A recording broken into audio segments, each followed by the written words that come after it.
বিসমিল্লাহির রহমানির রহিম। আশা করি আল্লাহর অশেষ মেহেরবানিতে সবাই সুস্থ আছেন, ভালো আছেন। প্রিয় শিক্ষার্থী, আজকে আমরা যে সাবজেক্টের সাজেশন নিয়ে কথা বলব তা হচ্ছে diploma in nursing science in midwifery 3rd year final exam ২০২২। Subject হচ্ছে মিডওয়াইফ। আপনারা সবাই অবগত আছেন যে diploma in nursing science 3rd ইয়ারের ৫ টি সাবজেক্টের মধ্যে সবচেয়ে বড় সিলেবাস সমৃদ্ধ সাবজেক্ট হচ্ছে মিডওয়াইফ।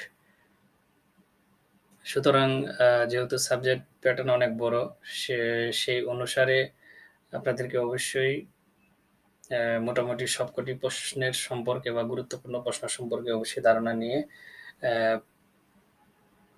পরীক্ষায় অংশগ্রহণ করতে হবে। যাই হোক, আমরা প্রথমেই সাবজেক্টের মার্ক ডিস্ট্রিবিউশন, সিপি ডিস্ট্রিবিউশন এবং কোন চ্যাপ্টার থেকে ইকিউ কোয়েশ্চেন আসার সম্ভাবনা সবচেয়ে বেশি, এসিকিউ আসার সম্ভাবনা সবচেয়ে বেশি এবং আমরা সিপি অনুসারে আপনাদের মার্ক ডিস্ট্রিবিউশনের যে বিষয়টা সেটা আ আলোচনা করব এবং প্রশ্নগুলো আপনাদেরকে বলে দেব। অবশ্যই আপনারা শেষ পর্যন্ত সাথে থাকবেন। দেখেন এই জায়গায় আমরা মার্ক ডিস্ট্রিবিউশনের মধ্যে আপনারা জানেন টোটাল মার্ক হচ্ছে ১০০, রিটেন হচ্ছে ৮০, এমসিকিউ, বিসিকিউ হচ্ছে ১০, ১০, ২০। আ আপনারা জানেন প্রশ্নের মধ্যে আ যে কোয়েশ্চেন আসবে টোটাল ১৮ টা কোয়েশ্চেন আসে। ১৮ টা কোয়েশ্চেন থেকে আপনাদেরকে ১২ টা কোয়েশ্চেনের আনসার করতে হবে। বড় কোয়েশ্চেন আনসার করতে হবে হচ্ছে অ্যা ৪ টা আর হচ্ছে অ্যা ছোট কোয়েশ্চেন আনসার করতে হবে ৮ টা। টোটাল ১২ টা কোয়েশ্চেন। আর আপনারা জানেন সিলেবাস অনুসারে যদি আমরা চ্যাপ্টার হিসাব করি তাহলে প্রায় ২০ থেকে ২২ টা চ্যাপ্টার হয়। আমার বইয়ে মোট ২০ টি চ্যাপ্টার আছে। ২০ টি চ্যাপ্টার থেকে আমরা প্রশ্ন দিয়েছি ১৭ টা চ্যাপ্টারের এবং বাকি ৩ টা চ্যাপ্টার এর প্রশ্ন আমরা দেইনি। সিপি ডিস্ট্রিবিউশন এ যদি আমরা বলি তাহলে আ CP number 1, CP number 2, CP 3, 4, 5, 6, 7, 8, 9, 10, 13, 14, 15, 17, 18, 19, 20 total CP হচ্ছে ২০। আমরা ১৭ টা আর থেকে প্রশ্ন দিয়েছি। ইকিউ ডিস্ট্রিবিউশন এ যদি আমরা বলি, এই জায়গা হচ্ছে গুরুত্বপূর্ণ যে কোন চ্যাপ্টার থেকে ইকিউ আসার সম্ভাবনা সবচেয়ে বেশি। তো ১ম এ যদি আমরা বলি যে CP number 1, CP 2, CP 5, CP 7, CP 10, CP 15, 17, 18, 20 এই জায়গা থেকে আমরা একদম নিশ্চিত যে কথাটা বলতে পারি সেটা হচ্ছে CP number 1, CP number 2, CP number 7 এই ৩ টা চ্যাপ্টার থেকে সুনিশ্চিত আপনাদের ইকিউ কোয়েশ্চেন আসবে। সিপি নাম্বার 1, তারপর হচ্ছে সিপি নাম্বার 2, সিপি নাম্বার 7 এই ৩ টা চ্যাপ্টার থেকে আপনাদের অবশ্যই বড় কোয়েশ্চেন আসবে। তারপরে আমরা CP number 10, CP number CP number 10 তারপরে হচ্ছে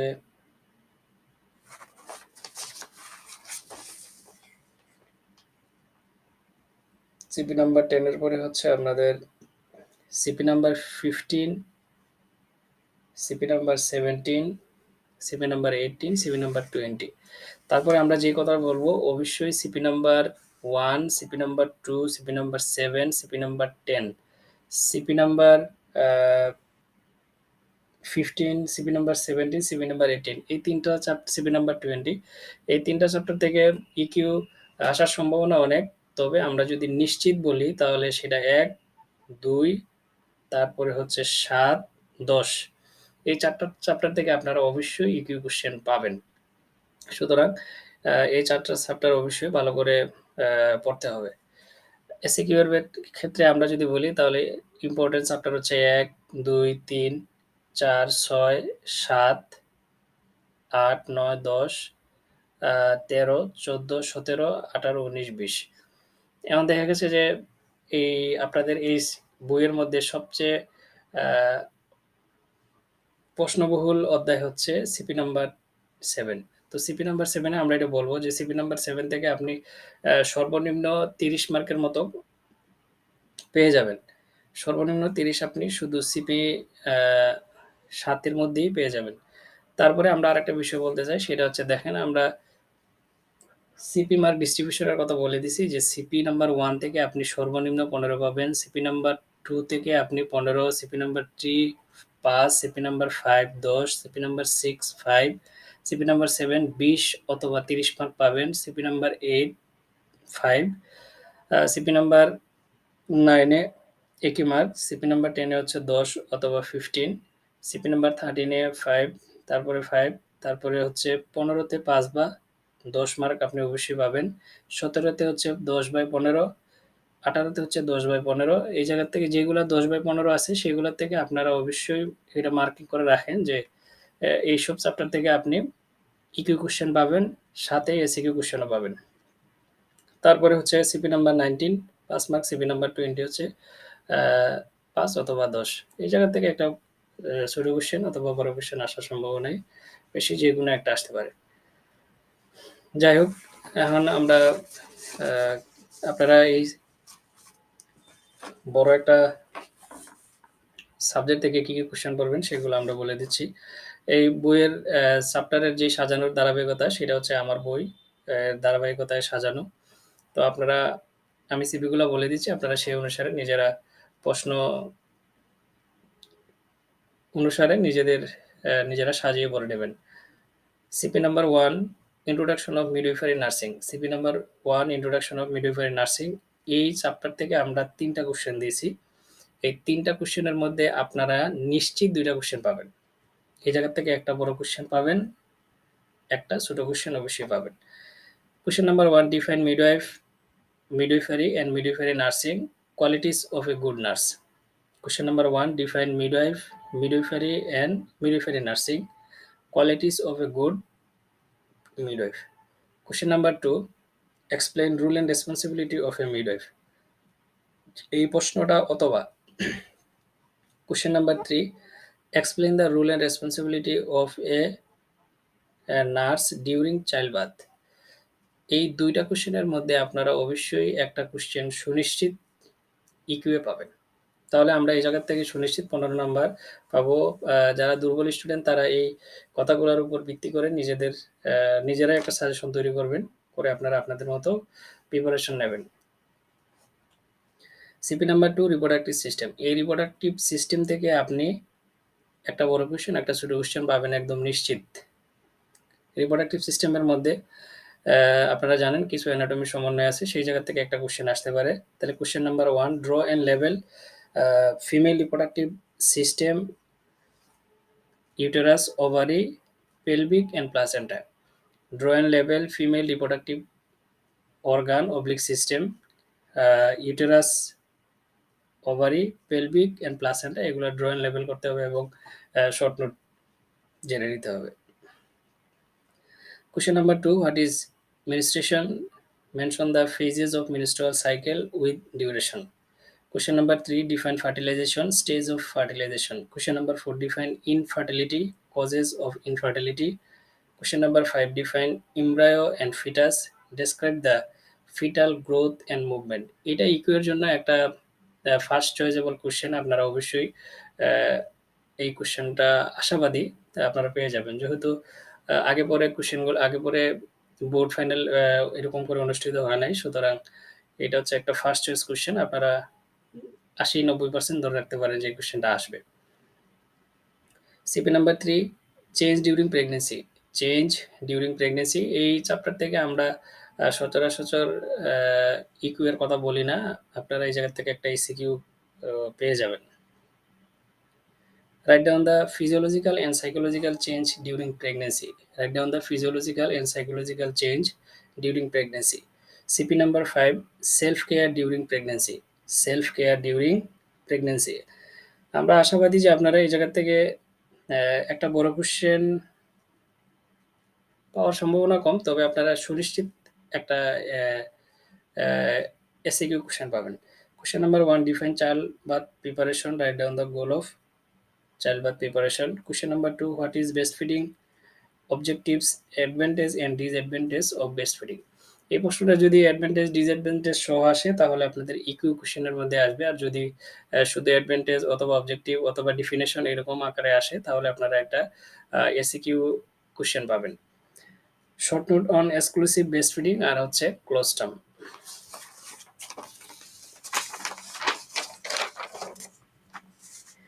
তারপরে হচ্ছে CB number 6 antenatal care and assessment of women. Antenatal care and assessment of women. আর এই চ্যাপ্টারগুলোর যে ধারাবাহিকতা সেটা হচ্ছে সিলেবাসে যেই অনুসারে কলামগুলা দিয়ে সাজানো হয়েছে সেই অনুসারেই আমি ধারাবাহিকভাবে বলছি।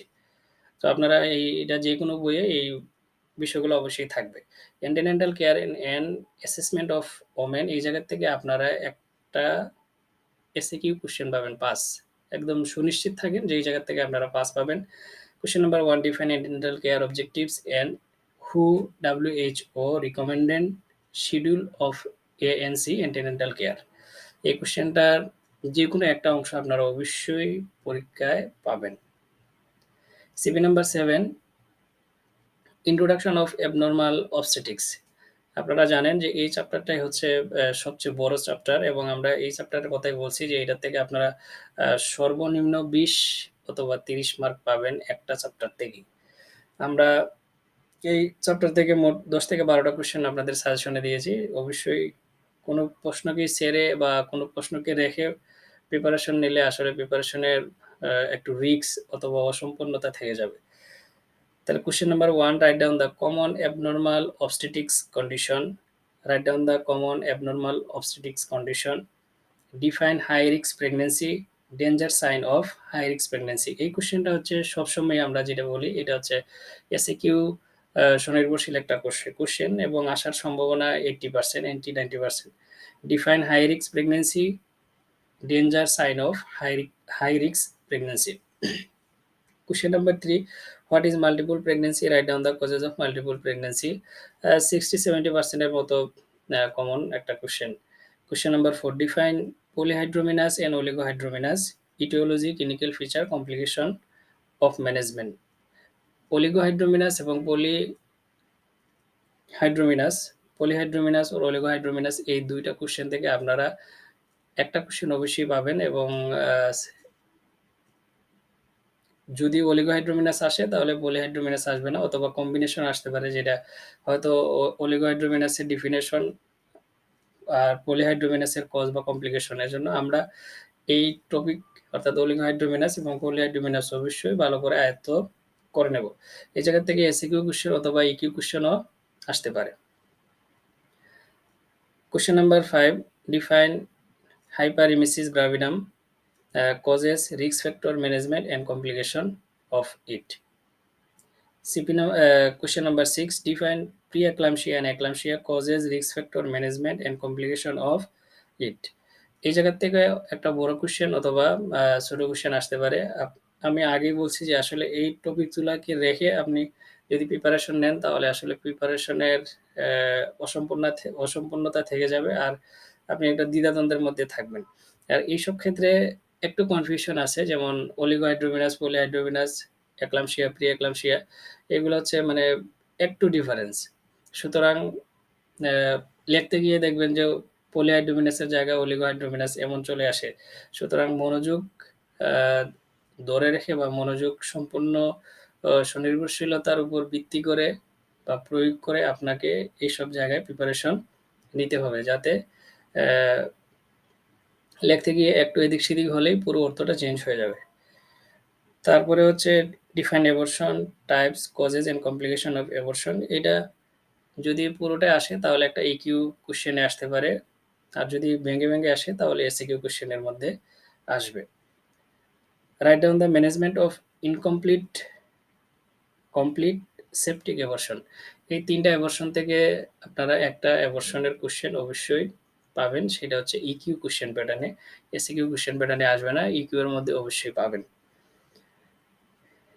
Question number 9, define ectopic pregnancy, common side of, causes, complication and management of ectopic pregnancy. এই কোশ্চেনটা হচ্ছে এসিকিউ স্বনির্ভরশীল এবং আপনারা ধরে রাখতে পারেন এই কোশ্চেনটা আসবেই। Question number 10, what are the causes of bleeding in pregnancy? Question number 11, what is APH? Causes of APH. Antepartum hemorrhage. What is antepartum hemorrhage? Causes of antepartum haemorrhage. এই অ্যান্টিপার্টাম হেমোরেজ আরেকটা হচ্ছে পোস্টপার্টাম হেমোরেজ। যদিও আপনাদের syllabus অনুসারে এটা দুইটা চ্যাপ্টারের মধ্যে ২ টা টপিক ২ টা চ্যাপ্টারের মধ্যে পড়ে গেছে।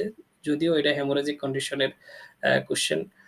সিলেবাস অনুসারে যেহেতু আলাদা, আমরা আলাদাভাবে করে আপনাদেরকে সাজেশনে দি অ্যা সাজেশনের মধ্যে দিয়েছি। পরবর্তী সময়ে আপনারা এই যে পোস্টপার্টাম হেমোরেজের কোয়েশ্চেনটা পাবেন। তাইলে এই কোয়েশ্চেনটাও, এই টপিকটাও মানে অ্যা ডিফারেন্সমূলক। যেমন অলিগোহাইড্রোমিনাসের পরে পলিহাইড্রোমিনাস, আবার একলামশিয়া, প্রি-একলামশিয়া, এপিএইচ, পিপিএইচ এইরকম। তাহলে এইসব বিষয় থেকে আসলে যদি ইতিপূর্বে আগে পরীক্ষা সংগঠিত হইতো, তাহলে আমরা আপনাদেরকে বলতে পারতাম যে, যেহেতু এটা এবছর কোয়েশ্চেনে আসছে, তাহলে এইটা এবার না আসে এর পরেরটা আসতে পারে। এরকম আ একটা ধারণা নিয়ে হয়তো সাজেশনটাকে আরো অনেক অ্যা কমিয়ে কম প্রশ্ন দিয়ে আপনাদেরকে সহজ করে দেয়া যেত। যাই হোক, যেহেতু ১ম বার একটু চ্যালেঞ্জিং, নিজেরা কষ্ট করে আয়ত্ত করতে হবে। যদি ভালোভাবে আয়ত্ত করতে পারেন, অবশ্যই ভালো কিছু করা সম্ভব হবে। তাহলে what is APH? Causes of APH. তারপর হচ্ছে question number 12, what is anaemia and pregnancy causes, types, management and complication of anaemia and pregnancy. এটা খুবই কমন একটা কোয়েশ্চেন। আর আমরা যদি বলি, আপনাদের এই সাবজেক্টে হচ্ছে ২ টি বিষয়ের সমন্বয়। যেমন আ আপনাদের আলাদা করে নিউবর্ন নার্সিং পড়তে হয় না। সেই অনুসারে এই নিউবর্ন নার্সিং এর যে টপিকগুলা ছিল এই সাবজেক্টের সাথে অন্তর্ভুক্ত। আপনারা পরবর্তী সময়ে আরেক জায়গায় অ্যানিমিয়া সম্পর্কে পাবেন। তবে আমরা যেটা বলি যে, যেহেতু এটা মিডওয়েট সাবজেক্ট, সেহেতু এই জায়গায় সবচেয়ে বেশি প্রাধান্য পাবে হচ্ছে প্রেগন্যান্সিতে যে অ্যানিমিয়াটা হয় সেইটাই। তো আপনারা অবশ্যই অ্যা এই কোয়েশ্চেনটা আসতে পারে, সেই অনুসারেই মুখস্থ করবেন অথবা আয়ত্ত করবেন। CP number 8, care of pregnant women with medical condition.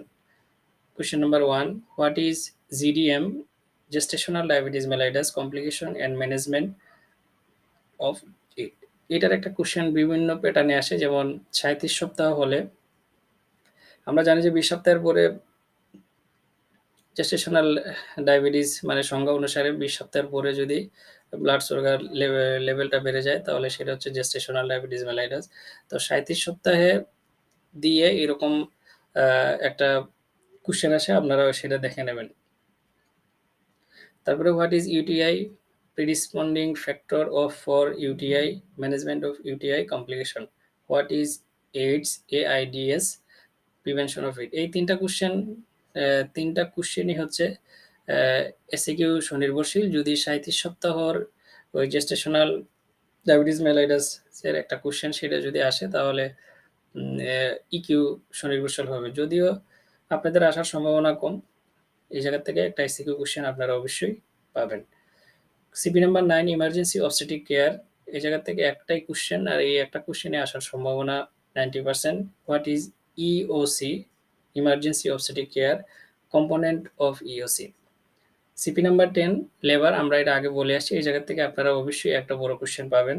Define labour mechanism, stage stage and phases of normal labor, sign symptom of labor, define labor pain types, compare between true and false labor.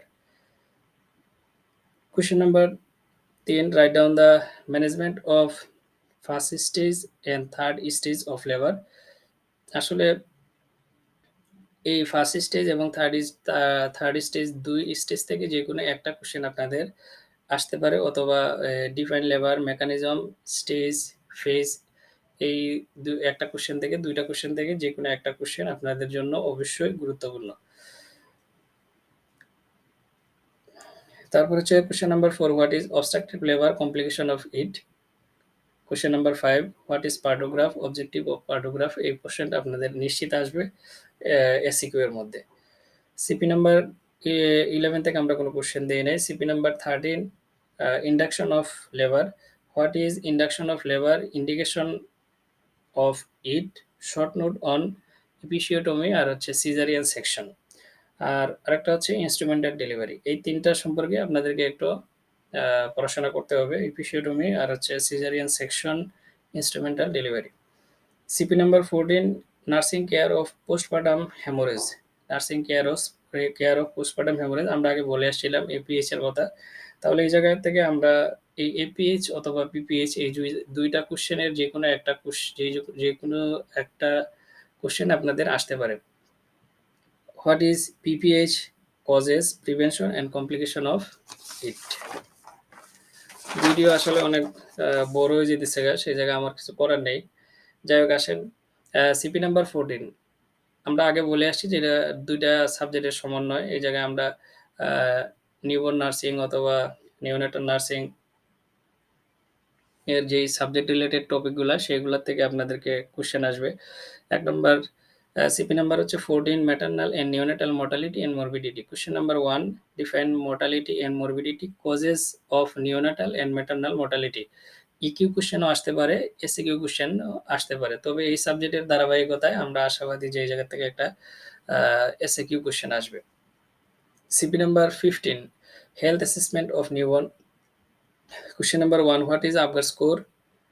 আবগার score সম্পর্কে যা আছে short note, objectives এই সবগুলাই আপনাদেরকে পড়তে হবে। Question number 2 how will you take assess health history of a child? How will you take health history of a child? এই কোয়েশ্চেনটা আসার সম্ভাবনা অনেক বেশি। যদি আমরা ২ টা ভাগে ভাগ করি তাহলে এই কোয়েশ্চেনটা অবশ্যই অনেক বেশি গুরুত্বপূর্ণ। CP number 17 nursing care of newborn with common congenital anomalies. Question number 1 define congenital anomalies causes common congenital anomalies. এটা হচ্ছে একটা বড় কোশ্চেনের প্যাটার্ন। এই কোশ্চেনটা আসার সম্ভাবনা অনেক বেশি। What is hydrocephalus? Causes, clinical feature, complication, management. Question number 3 what is meningocele? Types of meningocele. CP number 18 nursing care of newborn with common abnormal condition. এই জায়গা থেকে একটা বড় কোয়েশ্চেন আপনাদের পাওয়ার সম্ভাবনা অনেক বেশি। যেমন আমরা যদি সিপি নাম্বার 17 এর কথা বলি তাহলে congenital anomalies যদি কজেস তারপর হচ্ছে টাইপস প্যাটার্নের কোয়েশ্চেনটা যদি আসে তাহলে সেটা অবশ্যই বড় কোয়েশ্চেনের মধ্যে আসবে। আর 18 নম্বর সিপিতে আমরা যে কথাটা বলবো nursing care of newborn with common abnormal condition. এই জায়গা থেকে একটা ছোট কোয়েশ্চেন যদি ছোট কোয়েশ্চেন আসে তাহলে বড় কোয়েশ্চেন আসবে না। যদি বড় কোয়েশ্চেন আসে তাহলে আর ছোট কোয়েশ্চেন আসবে না এমন। যেমন এই জায়গায় what is hyperbilirubinaemia causes? Question number 2 what is thalassaemia types? Clinical feature causes, management and complication. যদি থ্যালাসেমিয়া আসে তাহলে আপনাদের অবশ্যই সেটা বড় কোয়েশ্চেনের মধ্যে আসবে। তবে এটা আসার সম্ভাবনা অনেক বেশি। Question number 3 what is neonatal sepsis? Causes of neonatal sepsis. CP number 19 birth injury. Question number 1 what is caput succinidum types causes complication? এটাও গুরুত্বপূর্ণ কোশ্চেন। আমরা এই জায়গা থেকে একটা কোশ্চেনই পড়বো। যদি না পড়েন খুব বেশি সমস্যা হবে বলে মনে হয়। CP number 20 family planning. Family plan থেকে ২ টা কোশ্চেন। যদি বড় প্যাটার্ন অনুসারে আসে তাহলে একটা ইকিউ আসতে পারে অথবা একটা এসিকিউ আসতে পারে। তবে আপনারা এটা আ নিশ্চিত থাকতে পারেন যে এই জায়গা থেকে অবশ্যই একটা কোশ্চেন আপনাদের জন্য আসবে। কোশ্চেন আমরা ২ টা দিছি দেখেন কোশ্চেন নাম্বার 1 হচ্ছে define family planning, objectives, types of family planning method. যদি মেথড কোশ্চেনটা আসে তাহলে অবশ্যই ইকিউ কোশ্চেনে আসবে। আর হচ্ছে indication of conception. Question number 2 হচ্ছে ওসিপি সম্পর্কে যা আছে যেমন define OCP, a indication of OCP, complication. এই ওসিপি সম্পর্কে যা আছে বা শর্ট নোট যদি আমরা এক কথায় বলি ওভারঅল ওসিপি সম্পর্কে যা আছে সবকিছুই বলবেন। ওসিপি থেকে যদি কোয়েশ্চেন আসে তাহলে সেটা অবশ্যই একটা শর্ট টাইপ অফ কোয়েশ্চেন আসবে। আর মেথড থেকে যদি কোয়েশ্চেন আসে তাহলে সেটা বড় কোয়েশ্চেন আসবে। এখন তো পরীক্ষা না দিলে বুঝবেন না আসলে কোন কোয়েশ্চেন আসছে। যেই কোয়েশ্চেনের জন্য আমরা আসলে এত আ আগ্রহ বা এত পরিশ্রম করে পড়াশোনা করি, দেখেন সেই কোয়েশ্চেন এমন হবে যে যেদিন আপনি পরীক্ষা দিয়ে পরীক্ষার হল থেকে বের হবেন, পরীক্ষার প্রশ্ন দেয়ালে ঘষবেন, বেঞ্চের মধ্যে ঘষবেন, বাসায় এনে টেবিলের উপরে রেখে দেবেন। পরীক্ষার পরে এই প্রশ্ন দেখবেন যে কি প্রশ্ন আসছে। আর অথচ আমরা এই প্রশ্নের জন্য এত প্রশ্নের কমন আসার জন্য কত পরিশ্রম, কত কি। যাই হোক আমরা এমনিতে ভিডিও বড় হয়ে গেছে গা। আপনারা অবশ্যই মনোযোগ সহকারে এই জায়গায় পড়ার চেষ্টা করবেন। তবে আমরা যেটা বলব যে অবশ্যই আ সিভি ডিস্ট্রিবিউশনে আমি যে কথাটা বললাম সেটা মাথায় রেখে আপনারা প্রিপারেশন নেওয়ার চেষ্টা করবেন। আর আমরা যদি বলি তাহলে ওভারঅল যেই আ সাজেশনটা সেটা হচ্ছে আমরা ১৫০ মার্কের ৫০ মার্কের মতো এই জায়গায় কোয়েশ্চেনের আইডিয়া করে আপনাদেরকে আ সাজেশন দিয়েছি। অ্যা আমি আশাবাদী যে আপনি ও ও অবশ্যই যদি এটা আয়ত্ত করতে পারেন, আপনাদের আ ১০০ মার্ক ইনশাআল্লাহ কমন পড়ে যাবে। আর আমরা আগে বলছি যে আসলে সবকটা প্রশ্ন যে আপনার কমন পড়তে হবে বিষয়, এমন নয়। তো আমরা শেষের দিকে আবার বলি যে আপনি সিপি নাম্বার 1 থেকে অবশ্যই একটা বড় কোয়েশ্চেন, একটা ছোট কোয়েশ্চেন পাবেন। সিপি নাম্বার 2 থেকে একটা বড় কোয়েশ্চেন, একটা ছোট কোয়েশ্চেন পাবেন। সিপি নাম্বার 3 থেকে একটা শর্ট কোয়েশ্চেন পাবেন। এটা নিশ্চিত। সিপি নাম্বার 5 সিপি নাম্বার 5 থেকে আপনি অবশ্যই একটা কোয়েশ্চেন পাবেন। সিপি নাম্বার 6 এ আমরা একটাই কোয়েশ্চেন দিছি, একটা কোয়েশ্চেনই আসবে। তারপর হচ্ছে সিপি নাম্বার 7 এ হচ্ছে জটিলতা। কারণ সিপি নাম্বার 7 এ হচ্ছে সবচেয়ে বেশি প্রশ্নের সমন্বয়। আমরা বলছি এই জায়গায় তারপরেও বলার সময় আমরা বলে দিছি যে এই কোয়েশ্চেন গুলো আসবে। তবে সিপি নাম্বার 7 থেকে আপনারা অবশ্যই 20 থেকে 30 মার্ক কমনে পাবেন। সেই অনুসারে প্রিপারেশন নেবেন। সিপি নাম্বার 8 থেকে একটা কোয়েশ্চেন আপনারা অবশ্যই পাবেন। সেটা হচ্ছে এসিকিউ প্যাটার্নের কোয়েশ্চেন। সিপি নাম্বার 9 থেকে একটাই কোয়েশ্চেন, এই একটা কোয়েশ্চেনই আসবে। সিপি নাম্বার 10 এটাও অনেক গুরুত্বপূর্ণ। এই জায়গা থেকে আপনারা একটা বড় কোয়েশ্চেন অথবা একটা বড় কোয়েশ্চেন, একটা ছোট কোয়েশ্চেন পাবেন। সিপি নাম্বার 11 তো আমরা দেই নাই। সিপি নাম্বার 13 থেকে খুব বেশি গুরুত্বপূর্ণ এমন নয়। অ্যা যারা ভালো রেজাল্ট করতে চান তারা অবশ্যই সেটা আয়ত্ত করে নেবেন। সিপি নাম্বার 14 আমরা খুব বেশি জোর দেই নাই। CP number 15, CP number 17, CP number 18, CP number 20 এই কয়টা চ্যাপ্টার অবশ্যই আপনাদেরকে ভালোভাবে আয়ত্ত করতে হবে। আর শেষের দিকে এসে আমরা ১ টা ২ টা করে কোয়েশ্চেন দিছি। আশা করি আপনারা অবশ্যই আ নিজেদের মনোযোগ ধরে রেখে পড়ার চেষ্টা করবেন। শেষে এসে যে কথাটা বলব যে আসলে আ শিক্ষা ব্যবস্থাটা এমন যে একজন শিক্ষক সারা বছর স্টুডেন্টের পিছনে শ্রম দেন। উনার সময় ব্যয় করেন। স্টুডেন্ট নিয়ে নিজের সময়টাকে অতিক্রম করার চেষ্টা করেন। এমন একটা সময় আসে যে না স্টুডেন্ট বাস্তবতা ভিত্তিক দূরে সরে যায় অথবা তাদেরকে বিদায় দিতে হয়, ইত্যাদি অনেক কিছু। কিন্তু বিষয়বস্তু যাতে এমন না হয় যে শিক্ষকের সেই জায়গায় অন্য একজন মানুষ এসে দখল করে বসে থাকবে। যদি এমনই হয় যে না কোনো রাজনীতিবিদ, অ্যা কোনো মন্ত্রী, কোনো কি বলবো? যে ওইসব লেভেলের মানুষ যদি এসে শিক্ষকের জায়গাটা দখল করে নেয়, সেটা শিক্ষকদের জন্য অবশ্যই আফসোস বা কষ্টজনক। আপনারা এই বিষয়ে অন্তত অবগত আছেন যে একজন শিক্ষক যদি সেই লেভেলের হয়, অর্থাৎ যিনি প্রকৃত শিক্ষক বা যেনার মধ্যে সেই গুণ বা বৈশিষ্ট্য আছে যে একটা স্টুডেন্টের ভবিষ্যৎ গড়ে দেওয়ার জন্য উনি সর্বোচ্চ পরিশ্রম, উনার মেধা, সময় ব্যয় করে তাকে উপরে উঠানোর চেষ্টা করেন বা তার সাথে শেষ পর্যন্ত লেগে থাকেন।